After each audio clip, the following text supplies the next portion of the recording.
అధ్యాయము 24 వచనంలో మాట రాయబడుచుంది. వెంటనే ఆ చిన్నవాని తండ్రి, నమ్ముచున్నాను, నాకు అపనమ్మకం లేకుండా చేయుమని బిగ్గరగా చెప్పాను. ఎందుకంటే దేవుని యొక్క వాక్య భాగం మనం ధ్యానం చేస్తున్నాం. ఆ వాక్య భాగంలో రాయబడుచుంది, ఫెయిత్ కెన్ డూ ఎనీథింగ్. ఏమైనా విశ్వాసము చేయగలదు మన యొక్క జీవితంలో. ఇక్కడ మోగదయం పట్టిన ఆ యొక్క తండ్రి తన ఆవేదనను వ్యక్తపరుస్తున్నాడు. ప్రభా, నేను నమ్ముచున్నాను, నువ్వు సమస్తమును కూడా సాధ్యం చేయగలవాడవని, నువ్వు సమస్తమును కూడా అనుకూలంగా చేయగలవాడవని, మమ్మల్ని కరుణించగలవని మేము నమ్ముచున్నాం. కానీ నాలో ఉన్న యొక్క అపనమ్మకమును తీసివేయండి అని. ఎందుకంటే మనము ఎంతగా అయితే విశ్వాసం కలిగిన వారిగా ఉంటామో అంతగా అపనమ్మకం కూడా కలిగిన వారిగానే ఉంటాం. కానీ మనకు తెలియదు అంతే. ఒక తక్కడికి రెండు ఎలాగా సమానంగా ఉంటాయో మన యొక్క జీవితంలో కూడా విశ్వాసము అవిశ్వాసం కూడా రెండు ఈక్వల్గానే ఉంటాయి. అంటే పరిపూర్ణంగా ఎప్పుడైతే దేవుని మీద ఆధారపడ్డామో అప్పుడు విశ్వాసం అన్నది పెరుగుతుంది. ఎప్పుడైతే మనము దేవుని మీద పరిపూర్ణంగా ఉండమో అప్పుడు ఏమవుతుందండి, విశ్వాసం అన్నది డౌన్ అయిపోద్ది, అవిశ్వాసం అన్నది పైకి లేస్తుంది. ఇక్కడ మన యొక్క వాక్యభాగం చూస్తున్నట్లయితే వ్యక్తి యొక్క జీవితంలో అతి ముఖ్యమైన మార్పులను తీసుకొచ్చే శక్తి విశ్వాసంలో మాత్రమే ఉంది. వ్యక్తి యొక్క జీవితంలో మార్పు రావాలి అంటే అది ఒకే ఒక్క పని ఏంటంటే విశ్వాసం. విశ్వాసం ఉంటే ఆటోమేటిక్గా వ్యక్తి యొక్క జీవితంలో మార్పు వస్తుంది. మనం విశ్వాసాన్ని చూపించలేకపోతున్నాం కాబట్టి ఎక్కడికైతే అక్కడికి మనం పరిగెడుతూ ఉంటాం, ఇటువైపు అయితే అటువైపు మనము చూస్తూ ఉంటాం. కానీ ఇక్కడ దేవుని యొక్క వాక్య భాగము రాయబడుచుంది, faith can do everything, faith can do anything. ఏమైనా విశ్వాసము చేయగలదు. కాబట్టి ఇక్కడ ఈ సందర్భము 9వ అధ్యాయం మొత్తం కూడా మనము ధ్యానం చేస్తున్నట్లయితే అక్కడ మెయిన్గా విశ్వాసం గురించి మాట్లాడుతున్నాడు. విశ్వాసం లేని తరము వారులారా, ఎంతకాలం నేను మీతో పాటు ఉండాలి, ఎంతకాలం నేను మిమ్మల్ని సహించాలి అంటున్నాడు. కాబట్టి ఇక్కడ వాక్యభాగం రాయబడుచున్నట్లు మనం నమ్ముచున్నాం, కానీ అపనమ్మకం లేకుండా మనము చూసుకోవాలి అనే వాక్యభాగం రాయబడుచుంది. కానీ విశ్వాసం కలిగిన వారిగా మనం ఉండాలి.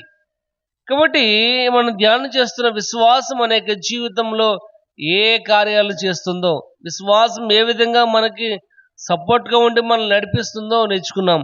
ఇక్కడ మరొక సందర్భం అనేది మనం ధ్యానం చేద్దాం. ఈ దినమున అపోస్తలుడైన పౌలు రోమీయులకు రాసిన పత్రిక 4వ అధ్యాయము, అపోస్తలుడైన పౌలు రోమీయులకు రాసిన పత్రిక 4వ అధ్యాయము 20-21 వచనాలు చదువుకుందాం.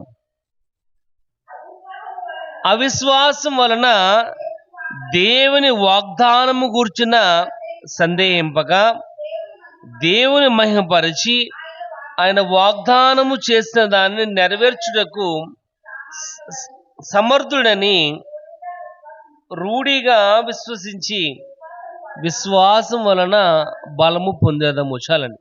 ఇక్కడ రాయబడుచుంది, ఫెయిత్ ఇన్ గాడ్స్ ప్రామిస్. దేవుడు చేసిన వాగ్దానంలోనే విశ్వాసం ఉంది. ఆయన ఏమైతే వాగ్దానం చేస్తాడో ఆ వాగ్దానము మనల్ని విశ్వాస జీవితంలో నడిపించేదిగా ఉంది. ఇక్కడ రాయబడుచుంది, అవిశ్వాసం వలన దేవుని వాగ్దానం గురించి సందేహింపగా రాయబడుచుంది. మన యొక్క జీవితంలో అవిశ్వాసం కలిగి మనం ఏం చేస్తున్నామంటే దేవుని యొక్క వాక్యాన్ని సందేహపడుతున్నాం. దేవుని వాక్యాన్ని పరిపూర్ణంగా నమ్మలేకపోతున్నాం. దేవుడు సమస్తమును చేయగలడు అనే మాటను మనం మర్చిపోతున్నాం. మనకు తెలుసు, నమ్ముట నీ వల్ల అయితే నమ్మని సమస్తాన్ని కూడా సాధ్యం మనం చెప్పేస్తాం అమలుగా. కానీ ఆ విషయం వచ్చేటప్పటికి ఆ నమ్మకంలోనే మనం ఫెయిల్ అయిపోతున్నాం. ఆవేశం వచ్చేటప్పటికి ఆ నమ్మకాన్ని చూపించలేకపోతున్నాం. కానీ ఇక్కడ దేవుని యొక్క వాక్య భాగం రాయబడుచుంది, అవిశ్వాసం వలన దేవుడిచ్చిన ఈ వాగ్దానాన్ని మనము మర్చిపోతున్నాం. దేవుడిచ్చిన ఈ వాగ్దానాన్ని మనము సందేహపడుతున్నాం. కానీ ఇక్కడ రాయబడుచుంది, ఫెయిత్ ఇన్ గాడ్స్ ప్రామిస్. దేవుని యొక్క వాగ్దానంలోనే విశ్వాసం ఉంది. దేవుని యొక్క వాక్యమును మనము విశ్వసించినట్లయితేనే ఏమైనా చేయగలదు విశ్వాసము నీ యొక్క జీవితంలో. కాబట్టి మనం పరిపూర్ణంగా దేవుని మీద ఆధారపడుతూ నేర్చుకోవాలి. ఇక్కడ అదే మాట రాయబడుచు, దేవుని మహిమపరిచి ఆయన వాగ్దానం చేసిన దాన్ని నెరవేర్చుటకు సమర్థుడని రూఢిగాను విశ్వసించినట్లయితేనే విశ్వాసం వలన నువ్వు బలాన్ని పొందుకుంటావు. ప్రియమైన వాళ్ళరా, వాక్య భాగం రాయబడుచుంది. నువ్వు బలహీన ఉన్న సమయంలో నిన్ను బలపరిచేది విశ్వాసం. నువ్వు అధైర్యపడుతున్న సమయంలో నిన్ను ధైర్యపరిచేది విశ్వాసం. నువ్వు కృంగిన సమయంలో నిన్ను లేవనెత్తేది విశ్వాసం. కానీ ఇక్కడ రాయబడుచుంది, దేవుని మహిమపరిచి ఆయన వాగ్దానమును చేసిన దాన్ని నెరవేర్చుటకు ఆయన సమర్థుడని నమ్మాలి. ఎందుకంటే ప్రభు నమ్మదగినవాడు. ఆయన చేసిన వాగ్దానమును ఆయన నెరవేర్చడానికి సిద్ధంగా ఉన్నవాడు. కానీ ఇక్కడ వాక్యభాగం రాయబడుచుంది, అవిశ్వాసమును బట్టి మనం ఏ రకం కూడా సందేహింపగా రాయబడుచుంది. ఎందుకంటే మొదట సందేహం పుట్టి తర్వాత మనం పుట్టుంటాం. ఎందుకంటే మనం చేసే మొదటి పని ఏదైతే ఉందో, ఏ పని మొదలెట్టినా కానీ ముందు మన వల్ల అవుతుందా అనే సందేహపడే మనం పని ముందుకు వెళ్తూ ఉంటాం. కానీ ఇక్కడ వాక్యభాగం రాయబడుచుంది, అవిశ్వాసం బట్టి సందేహించినట్లయితే మనం బలహీనలు అయిపోతాం. అవిశ్వాసాన్ని బట్టి మనం డౌట్ పడినట్లయితే మన యొక్క జీవితం మనమే దిగజార్చుకుంటాం.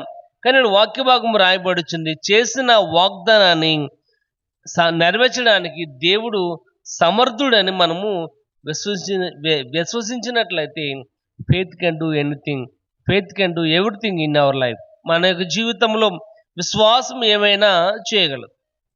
కాబట్టి ఆ జరిగిన సందర్భంలో ఆ మూగదేయం పట్టిన తండ్రి అంటున్నాడు, ప్రభా నేను నమ్ముచున్నాను నీకున్న క్యాపబిలిటీ అని, నేను నమ్ముచున్నాను నువ్వు చేయగలవని, కానీ నాలో ఉన్న అపనమ్మకమును రాకుండా నువ్వు నాకు సహాయము చేయండి. ఎందుకంటే అపనమ్మకం వల్ల దేవుని యొక్క మాటను మనము నమ్మం. ఇక్కడ వాక్యభాగం రాయబడుచుంది, ఆజ్ఞ అతిక్రమమే పాపం అనుకుంటాం మనం. కానీ ఇక్కడ మనం చదివినట్లయితే మనిషి యొక్క జీవితంలో మూలముగా, మనిషి యొక్క జీవితంలో ఉన్న మూల పాపం ఏంటంటే అవిశ్వాసం. ఆ రోజున కూడా ఆదాము అవ్వ ఏదే దేవుడు చెప్పాడో ఆ మాటను వారు వినలేదు. ఎప్పుడే సాతాను అన్నాడమ్మా నీ కళ్ళు తెరపడితే నువ్వే దేవతలాగా అయిపోతావు అంటే ఇది నిజమా అని నమ్మింది. ఆ నమ్మకం వల్లనే అవిశ్వాసం దాని యొక్క జీవితంలో వచ్చింది. దానివల్లనే దేవుడు ఏమైతే వారి యొక్క జీవితంలో ప్రణాళికలు ఉన్నాడో ఆ ప్రణాళికలో కొంచెం ఆలస్యం అనేది జరగడం అనేది మనం చూడగలం. ఇక్కడ ప్రియమైన వాళ్ళరా, వాక్య భాగం రాయబడుతుంది, మనం ఏమాత్రమును కూడా సందేహింపగా దేవుని మీద పరిపూర్ణంగా మనము ఆధారపడాలి. కాబట్టి దేవుని యొక్క వాగ్దానాల మీద మనం విశ్వాసం కలిగిన వారిగా ఉన్నట్లయితే మన యొక్క జీవితంలో దేవుడు సమస్తాన్ని కూడా సాధ్యం చేయగల శక్తి ఒక విశ్వాసములో మాత్రమే ఉంది. ఇక్కడ ప్రియమైన వాళ్ళరా, మన దేవుని యొక్క వాక్యాన్ని, దేవుని మనము ఏమాత్రం కూడా సందేహింపక దేవుని యొక్క వాక్యం మీదే మనం ఆధారపడాలి. కానీ మనము ఆధారపడలేకపోతే ఏదో ఆధారపడ్డాము అనుకుంటున్నాం తప్ప పరిపూర్ణంగా దేవుని యొక్క వాక్యం మీద మనము ఆధారపడట్లేదు. కాబట్టి ఇటువైపు చూస్తే అటువైపు మనము పరిగెడుతూ ఉంటాం. ఒకసారి చూడండి, సామెతల గ్రంథం ఒకసారి చూద్దాం, 4వ అధ్యాయము 25వ వచనం చూద్దాం. సామెతలు 4వ అధ్యాయము 25వ వచనం. సామెతల గ్రంథం, నీ కన్నులు ఇటు అటు చూడక సరిగాను, నీ కనురెప్పలు నీ ముందర సూటిగాను చూడవాలి. ఇక్కడ రాయబడుచు నీ కన్నులు అటు ఇటు చూడక ఏంటంటే సూటిగా ఉండాలి. ఎందుకంటే మన యొక్క జీవితం దేవుని యొక్క వాగ్దాన విషయంలో మనము అటు ఇటు చూస్తున్నామా? ఒక ప్రశ్న వేసుకుందాం మన యొక్క జీవితంలో.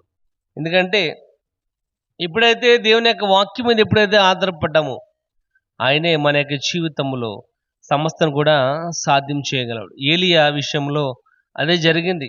ఎందుకంటే భయంకరమైన అక్కడ గడ్డు కాలం వచ్చింది, అక్కడ నీళ్ళు లేవు, ఏమి లేవు, కరువు, భయంకరమైన కరువు, తినడానికి ఆహారం లేదు. కానీ ఏలియాతో మాట చెప్పాడు, ఇదిగో నువ్వు కెరీతు వాగు దగ్గరికి వెళ్ళు, అక్కడ నేను నీకు సహాయం చేస్తానని. ఆ దేవుని యొక్క మాట మీదే అక్కడ కెరీతు వాగు దగ్గరికి వెళ్ళాడు.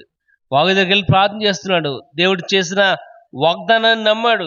ఏంటి ప్రభా నువ్వు నన్ను తెచ్చి ఇక్కడ పడేసావు, ఏంటి నా పరిస్థితి అని ఆలోచన చేసినప్పుడు, ప్రార్థన చేసినప్పుడు, దేవుని యొక్క వాక్యం మీద, దేవుని యొక్క వాగ్దానం మీద నమ్మకాన్ని ఎప్పుడైతే చూశాడో కాకుల సౌండ్ వినపడటం జరిగింది.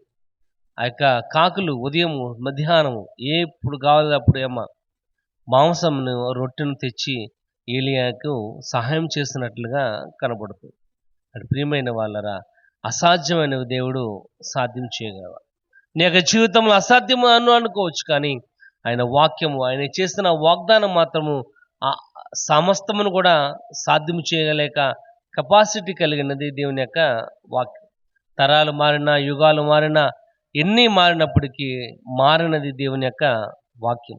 నిన్న నేడు నిరంతరము ఒకే రీతిగా ఉండేది దేవుని యొక్క వాక్యము, ఆయన చేసిన వాగ్దానం నీ యొక్క జీవితం.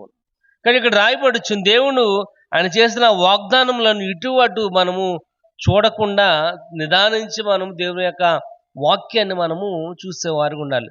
ఒకసారి చూడండి, రోమిలకు రాసిన పత్రిక 1వ అధ్యాయము, రోమ పత్రిక 1వ అధ్యాయము 18వ వచనం ఒకసారి చదువుకుందాం. దుర్నీతి చేత సత్యమును అడ్డగించు మనుషుల యొక్క సమస్త భక్తిహీనత మీదను దుర్నీతి మీదను దేవుని కోపము పరలోకములో నుండి ఇక్కడ వాక్యభాగము రాయబడుచుంది. దుర్నీతి చేత సత్యమును అడ్డగించు మనుషుల యొక్క భక్తిహీనత అని రాయబడుచుంది. దేనివల్లంట? దుర్నీతి చేత సత్యమును అడ్డగించు మనుషుల యొక్క భక్తిహీనత. అంటే ఇక్కడ రాయబడుచుంది ఏంటంటే, ఇదే దేవుని యొక్క వాగ్దానమును నమ్మకపోవటమే పాపానికి మూలం. దేవుని యొక్క వాక్యాన్ని నమ్మకపోవటమే మన యొక్క జీవితంలో నష్టానికి మూలం. కానీ ఇక్కడ రాయబడుచుంది, దుర్నీతి చేత సత్యమును అడ్డగించు మనుషుల యొక్క సమస్త భక్తిహీనత మీద దేవుని యొక్క కోపం అన్నది ఉంటుంది. అంటే మనం దేవుని యొక్క వాక్యాన్ని కనుక పరిపూర్ణంగా నమ్మక అవిశ్వాసంతో మనం జీవించినట్లయితేనే మన యొక్క జీవితంలో కొండలు లాంటి కష్టాలు పోవు, మన యొక్క జీవితంలో బండలు లాంటి యొక్క బ్రతుకులు మారవు. కాబట్టి ప్రియమైన వాళ్ళరా, దేవుని యొక్క వాక్య భాగం రాయబడుచుంది, ఫెయిత్ ఇన్ గాడ్స్ ప్రామిస్, దేవుని యొక్క వాగ్దానాల మీద విశ్వాసాన్ని ఉంచాలి. ఆయన ఏమైతే చెప్పాడో తప్పకుండా ఆయన నెరవేర్చేవాడుగా ఉన్నాడు. ఏమైతే నీ యొక్క జీవితంలో చెప్పాడు, ఎందుకంటే అవిశ్వాసం కనుక నీ యొక్క జీవితం ఉన్నట్లయితే అది దేవుణ్ణి అవమానపరుస్తుంది. అవిశ్వాసుడి యొక్క జీవితం ఉన్నట్లయితే ఆయన యొక్క క్యాపబిలిటీ అనేది నీకు తెలీదు. అవిశ్వాసం నీ యొక్క జీవితంలో ఉన్నట్లయితే అదే పాపానికి మూల కారణంగా కనబడుతుంది. ఎందుకంటే అవిశ్వాసం వలన దేవుని మనము అవమానపరుస్తున్నాం. అంటే ఆయన చేయలేడు అని ఒక స్టాంప్ ఏం చేసుకుంటున్నాం మనం. దేవుని యొక్క ఆయన చేస్తాడేంటి, ఆయన వల్ల అవుద్దేంటి, నా వల్ల అవుతలేదు, ఆయన వల్ల అవుద్దా అంటాం, సందేహపడుతూ ఉంటాం. కానీ ఈ కెన్ డూ ఎవ్రీథింగ్, ఆయన ఏమైనా చేయగలడు, ఏమైనా సాధ్యం ఆయనకి. మనుషులకే అసాధ్యం, కానీ దేవునికి అసాధ్యమైనది ఏది కూడా లేదు. కానీ మనము ఆ మాటను పరిపూర్ణంగా మనం నమ్మలేకపోతున్నాం కనుక, మనం ఆ మాట మీద పరిపూర్ణమైన విశ్వాసం ఉంచలేకపోతున్నాం కనుక 7 వారాలని 21 వారాలని ఆ వారం అని ఈ వారం అని అడ్డో గొంతు ఇడ్డో గొంతు వేసేవారుగానే గోడ మీద పిల్లిలాగా ఉండిపోతున్నాం. ఏ రకమైన ప్రయోజనం అనేది లేదు. గోడ మీద పిల్లిలాగా ఉంటే ఏ రకమైన ఉపయోగం అనేది లేదు. 2 పడవ మీద ప్రయాణం అనేది సాఫీగా చేసేదైతే కాదు. ఇక్కడ ప్రియమైన వాళ్ళరా, అవిశ్వాసం వలన మనం దేవుణ్ణి అవమానపరుస్తున్నాం, గుర్తుంచుకోండి. అవిశ్వాసం వలన ఆయన చేయలేడని చెప్తుంది అవిశ్వాసం. ఆయన వల్ల కాదు, నా మాటే వినండి అనే అపవాది ఆ రోజున అవ్వను కనుక టెంప్ట్ చేయకపోయినట్లయితే ఈ రోజున ఇన్ని ఇబ్బందులు, ఇన్ని కష్టాలు మానవుని యొక్క జీవితంలో ఉండేవైతే కాదు. ఇక్కడ ప్రియమైన వాళ్ళరా, ఒకసారి చూడండి, 2వ పేతురు చూద్దాం ఒకసారి.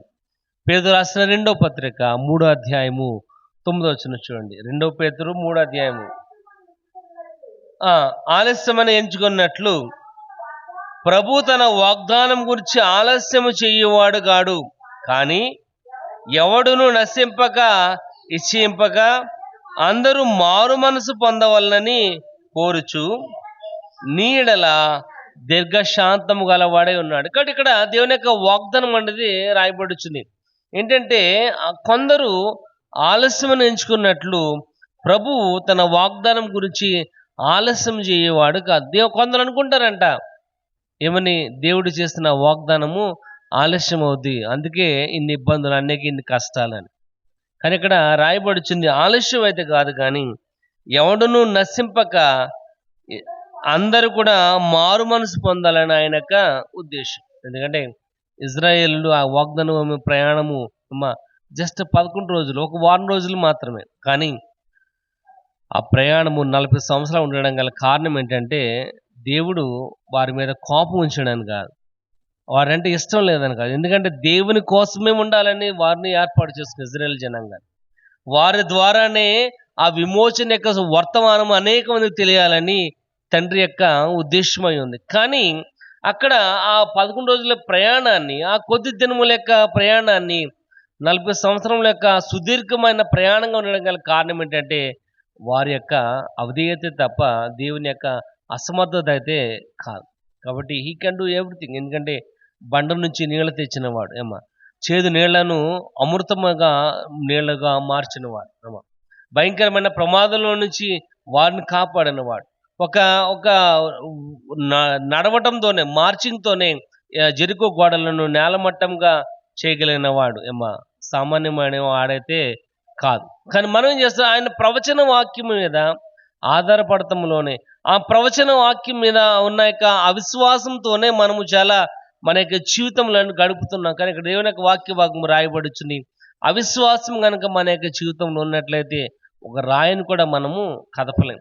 అవిశ్వాసం కనుక నీ యొక్క జీవితంలో ఉన్నట్లయితే మొదటిగా నువ్వు దేవుని అవమానపరుస్తున్నాం, ఆయన చేయలేడని ఫిక్స్ అయిపోతున్నా. మూడోది పాపానికి మూల కారణం అయిపోతుంది. కాబట్టి ప్రియమైన వాళ్ళారా, అవిశ్వాసాన్ని విడిచిపెట్టి విశ్వాసంగా ఉన్నట్లయితే దేవుని యొక్క వాక్యమే సజీవమైన వాక్యముగా ఉండి నిరంతరం ఏకరీతిగా ఉండి నిన్ను ఆద్యాంతము మార్చగలిగేది దేవుని యొక్క పరిశుద్ధ లేఖనము. కాబట్టి ప్రియమైన వాళ్ళారా, అనునిత్యము కూడా నిన్ను నడిపించేది, అనునిత్యం నీ యొక్క జీవితాన్ని మార్చేది దేవుని యొక్క వాక్యం. కాబట్టి ప్రియమైన వాళ్ళారా, దేవుని యొక్క వాగ్దానం పట్ల మనం నమ్మకాన్ని ఉంచాలి. దేవుని యొక్క వాగ్దానాన్ని మనం నమ్మలేకపోతున్నాం. కానీ అనేక మంది ఈ బైబిల్ చూస్తున్నట్లయితే అనేక మంది దేవుని యొక్క మాట మీద నమ్మకంగా ఉండి, అనేక మంది దేవుని యొక్క వాక్యానికి విధేయులుగా ఉండి, ఆయన చేస్తున్న వాగ్దానాన్ని నిలబెట్టుకుంటాడని నమ్మకంతో జీవించి ఈ పరిశుద్ధ లేఖనంలో వారి పేర్లను రాయించుకున్నారు. కాబట్టి ప్రియమైన వాళ్ళారా, మనం కూడా మన యొక్క జీవితంలో అటువంటి విశ్వాసం కనుక కనపరిచినట్లయితే తప్పకుండా ఆయన తన యొక్క పుస్తకములోని పేరుని లిఖిస్తాడు అని రాయబడుచుంది. మనం చదువుకున్నాం ప్రకటన, ఒకసారి చూడండి. ప్రకటన గ్రంథము 7వ అధ్యాయము, ప్రకటన గ్రంథము 2వ అధ్యాయము 7వ వచనం చదువుకుందాం. ప్రకటన గ్రంథము 2వ అధ్యాయం. వినుగాక, జయించు వానికి దేవుని యొక్క పరదేశులో విన్న జీవవృక్ష ఫలములను భుజింపని. ఇక్కడ రాయబడి ఎవరైతే జయించారో, ఎవరైతే విశ్వాసం కలిగిన వారుగా ఉన్నారో వారికి మాత్రమే ఒక అవకాశం ఉంది. అదేంటంటే ఆయన పరదేశంలో పెట్టిన జీవవృక్ష ఫలములను తినే అవకాశాన్ని ఏదైతే ఆ రోజున చేయొద్దు అన్నాడో అదే యొక్క చెట్టు ఫలము తినే అవకాశాన్ని దేవుడికి ఇవ్వబోతున్నాడు. ఎప్పుడంటే నువ్వు విశ్వాసాన్ని కనపరిచినప్పుడు, విశ్వాసం దేవుని యొక్క వాగ్దానం పట్ల నువ్వు నమ్మకాన్ని కలిగినప్పుడు. ఒకసారి చూడండి, ఒక వచనం చదువుకుందాం. అదే రోమీయులకు రాసిన పత్రిక 4వ అధ్యాయము 18వ వచనం ఒకసారి చదవండి. 4వ అధ్యాయం 18వ వచనం. నీ సంతానము ఇలాగ ఉండునని చెప్పిన దాన్ని బట్టి తాను అనేక జనములకు తండ్రి అగునట్లు నిరీక్షణకు ఆధారము లేనప్పుడు అతడు నిరీక్షణ కలిగి నమ్మాను. అబ్రహాం యొక్క జీవితంలో ఇక్కడ రాయబడుతుంది. ఎందుకంటే మన విశ్వాసాన్ని కూడా బలపరచడానికి అబ్రహాం యొక్క జీవితాన్ని ఇక్కడ ఆయన ఉదాహరణగా మాట్లాడుతున్నాడు. ఏంటంటే నీ సంతానం ఇలాగుండని చెప్పిన దాన్ని బట్టి తాను అనేక జనములకు తండ్రి ఆగునట్లు దేవుడు వాగ్దానం చేస్తాడు. ఎందుకంటే ఆదికాండం 12వ అధ్యాయం మన మొదటి నుంచి కొన్ని వచనాలు మనం చదివినట్లయితే అక్కడ రాయబడి, నిన్ను గొప్ప జనముగా చేసేదను, నీ సంతానాన్ని అభివృద్ధి పరుస్తాను, నేను దీవిస్తాను, నిన్ను శపించిన వాడిని శపిస్తాను, నిన్ను ప్రేమించిన వాడిని ప్రేమిస్తాను, నిన్ను అత్యధికమైన స్థానంలో నేను నిలబెడతాను అన్నాడు. కానీ తన యొక్క జీవితంలో దేవుడు చేసిన వాగ్దానము నెరవేర్చడం ఆలస్యమైనప్పటికీ దాన్ని చేసిన వాగ్దానము కానీ ఎప్పుడు కూడా మర్చిపోలేదు అబ్రహాం. అనుక్షణం కూడా దాని మీదే ఆధారపడుతూ దాని మీదే నడుస్తున్న వాడిగా ఆ 40 ఆ యొక్క ఐగుప్తు దేశం అంతా కూడా తిరిగేశాడు. కానీ దేవుడు చేసిన వాగ్దానం అన్నది కనబడట్లేదు. ఏంటి ప్రభా 15 అధ్యాయం వచ్చేటప్పటికి, ఇదిగో నువ్వు నాకు ఇంకా వాగ్దానం ఇవ్వలేదు కనుక, నువ్వు నాకు ఇంకా బిడ్డల్ని ఇవ్వలేదు కనుక, ఇదిగో నా యొక్క ఇంటిలో పెద్ద దాసుడని ఎలియాజరును నేను దత్త చేసుకుంటాను అని చెప్పాడు. అబ్బాయి లేదు, కుదరదు, నీ గర్భంలో పుట్టిన వాడే నీకు వారసుడు. ఇక్కడ వారసుడు కోసము నిరీక్షించాడు. 21వ అధ్యాయం వచ్చినప్పటికీ కుమారుడు జన్మించాడు. తనకి ఇస్సాకని నామకరణం చేయడం జరిగింది. కాబట్టి అనేకమైన జనములకు తండ్రిగా అబ్రహాము ఉండడం గల కారణం ఏంటంటే దేవుడు చేసిన వాగ్దానమును నమ్మాడు కనుక, దేవుడు చేసిన వాగ్దానం విషయంలో శ్రద్ధ కలిగిన వాడుగా ఉన్నాడు కనుక, దేవుడు ఏమైతే చేశాడో ఆయన చెప్పిన మాట తప్పకుండా నీ యొక్క జీవితంలో కూడా నెరవేర్చేవాడుగా ఉన్నాడు. కానీ కొంచెం ఆలస్యం అవుద్ది, కానీ ఆలస్యం వల్ల ఆయన చెయ్యడు అని కాదు, కానీ ఆలస్యం వల్ల ఇంకా నీ యొక్క జీవితంలో ఇంకా ఏమైనా మైనస్లు ఉన్నాయా, ఇంకా నీ యొక్క జీవితంలో ఏమైనా తప్పులు ఉన్నాయా, సరి చేసుకోవడానికి నీకు ఇచ్చే గొప్ప అవకాశమే తప్ప ఆయన చెయ్యలేడు అని మాత్రం అయితే కాదు. ప్రియమైన వాళ్ళని ఇక్కడ వాక్య భాగం రాయబడుచుంది, నీ సంతానం ఇలాగుండనని చెప్పిన దాన్ని బట్టి తాను అనేక జనములకు తండ్రి ఎగినట్లుగా నిరీక్షణకు ఆధారము లేనప్పుడు అతడు నిరీక్షణ కలిగిన వాడిగా ఉన్నాడు. దేవుడు ఆ వాగ్దానం తన యొక్క జీవితం నెరవేరడానికి కోసము ఎన్నో ఇబ్బందులు పడినవాడుగా, ఎన్నో కష్టాలు పడినవాడుగా, తన విశ్వాసాన్ని నిలబెట్టుకోవడానికి ఎన్నో విధాలుగా ప్రాకులాడిన వాడుగా కనబడుతున్నాడు. ప్రియమైన వాళ్ళరా, దేవుని యొక్క వాక్య భాగం రాయబడుచుంది, ఫెయిత్ ఇన్ గాడ్స్ ప్రామిస్. దేవుని యొక్క వాగ్దానం మీద, ఆయన చేస్తున్న వాక్యం మీద మనము నమ్మకాన్ని ఉంచాలి, విశ్వాసాన్ని ఉంచాలి. కాబట్టి నమ్ముట నీ వలన అయితే నమ్మువాని సమస్తం కూడా సాధ్యం. కాబట్టి ఆ విషయాన్ని ఆ తండ్రి గ్రహించాడు కనుక అంటున్నాడు, ప్రభా నేను నమ్ముచున్నాను, నాలో అపనమ్మకం లేకుండా తీసివేయండి, నాలో అపనమ్మకం లేకుండా సహాయం చేయండి. ఎందుకంటే అపనమ్మకం నా యొక్క జీవితాన్ని తాండవిస్తుంది, అపనమ్మకం నా యొక్క జీవితంలో బలహీనపరుస్తుంది. ఎందుకంటే అక్కడ మనం చూసుకున్నట్లయితే అతడు స్వస్థపడి ఉంటాడు, కానీ అపనమ్మకం ద్వారా అయ్యో ఇంకా నా కుమారుడు స్వస్థపడలేదేంటి అనే అపనమ్మకంతో ఉన్నవాడిగా తన తండ్రి ఉన్నాడేమో. అందుకే అంటున్నాడు, ప్రభా నేను నమ్ముచున్నాను నువ్వు చేయగలవని, కానీ నాలో అపనమ్మకం లేకుండా సహాయం చేయండి. కాబట్టి ఇక్కడ అబ్రహాము తన యొక్క జీవితంలో దేవుడు చేసిన వాగ్దానం పట్ల నమ్మకాన్ని ఉంచాడు. అదేవిధంగా దేవుడు చేసిన వాగ్దానం విషయంలో నిరాశ పడకుండా ఆ వాగ్దానం మీద ఆశపడిన వాడిగా కనబడుతున్నాడు. చూడండి, అదే అధ్యాయము 19వ వచనం కూడా చదవండి. 19వ వచనం, మరియు అతడు విశ్వాసమందు బలహీనుడు కాక రమారమి 100 ఏండ్ల వయస్సు గలవాడై ఉండి అప్పటికి తన శరీరము మృతుతుల్యమైనట్లును శార గర్భము మృతుతుల్యమైనట్లును ఆలోచించను. చాలండి, ఇక్కడ రాయబడుచుంది ఏంటంటే అతడు విశ్వాసమందు బలహీనుడు కాక అని రాయబడుచుంది. అంటే ఎన్ని శ్రమలు, ఎన్ని ఇబ్బందులు వచ్చినప్పుడు, ఎందుకంటే అతనికి 25వ సంవత్సరంలో దేవుడు వాగ్దానం చేశాడు, కానీ ఆ వాగ్దానం నెరవేరేటప్పటికి అతని వయస్సు 75 సంవత్సరములకు చేరిపోయింది. అంటే సుమారుగా 100 సంవత్సరాలు సుదీర్ఘమైన ప్రయాణంలో ఉన్నప్పటికీ దేవుడు చేస్తున్న ఆ వాగ్దానము నెరవేరడానికి 75 ఇయర్స్ 75 సంవత్సరాలు పట్టింది. కానీ ఇక్కడ రాయబడుచుంది ఏంటంటే అతడు విశ్వాసమందు బలహీనుడు కాక. మనము చిన్న చిన్న వాటి మీదే మనం ఫెయిల్ అయిపోతాం, చిన్న చిన్న వాటి మీదనే మనకి విశ్వాసాన్ని పడిపోతాం, కోల్పోతూ ఉంటాం.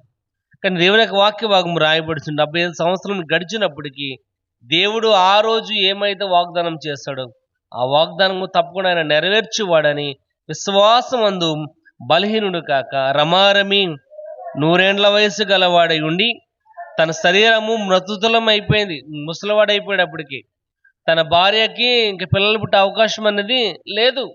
కానీ దేవుని యొక్క వాక్య భాగం సెలవిస్తుంది, ఆయన కనుక తలుచుకున్నాడు అంటే, ఆయన కనుక నీడలా ఆ యొక్క ఆప్యాయత కలిగిన వాడిగా ఉన్నట్లయితే మనం చూస్తూ ఉంటాం. 100 సంవత్సరాలు ఆవిడ ప్రెగ్నెంట్ అయిందని, 100 సంవత్సరాలు ఆవిడ పిల్లలను కందని. ఎందుకంటే దేవునికి సమస్తం కూడా సాధ్యం. కాబట్టి ఆమె యొక్క శరీరము మృతులం అయిపోయింది, తన భార్య గర్భం కూడా అయిపోయింది, ఇంకా అది ఆరిపోయింది, ఇంకా ఏ ప్రయోజనం అనేది అక్కడ లేదు, ఏ హోప్ కూడా లేదు. కానీ దేవుని యొక్క వాక్య భాగం రాయబడుచు, నువ్వు దేవుని యొక్క వాగ్దానం పట్ల నమ్మకాన్ని విశ్వాసం కలిగిన వానిగా ఉన్నట్లయితే ఏమీ లేని చోట కూడా ఆయన నిన్ను మొక్కను మొలిపించగలడు. అందుకే వాక్యభాగం రాయబడుచు ఎడారిలో నదులను నేను పారజేస్తున్నాను. ఎడారిలో నదులు వెళ్తాయమ్మా. ఎడారిలో నదులు అసలు ఎడారి అంటే ఏంటి? ఇసుకలో ఎన్ని నీళ్లు పోసినా ఏమా, ఇసుకలో ఎన్ని నీళ్లు పోసినా అది పీల్చుకుంటుందో తప్ప కొంచెం కూడా ముందుకు వెళ్ళదు. అదే నేల మీద వేసామనుకోండి, అది పీల్చుకుంటుంటే నీళ్లు వెళ్తూ ఉంటాయి. కానీ ఎడారిలో మన ఇసుక మీద వేసామంటే అది ఇంకిపోతుంది తప్ప ముందుకి వెళ్ళదు. కానీ ఆయన అంటున్నాడు, నువ్వు నమ్మినట్లయితే, నువ్వు విశ్వాసం ఉంచినట్లయితే ఎడారిలో నేను నదులను వెళ్ళే విధంగా చేయగలను. కాబట్టి ఎండిపోయిన నీ యొక్క జీవితమును చిగురించగలిగిన వాడు ఆయన. అక్కడ ఆయన అందులో ఏం చేయాలంటే విశ్వాసాన్ని ఉంచాలి.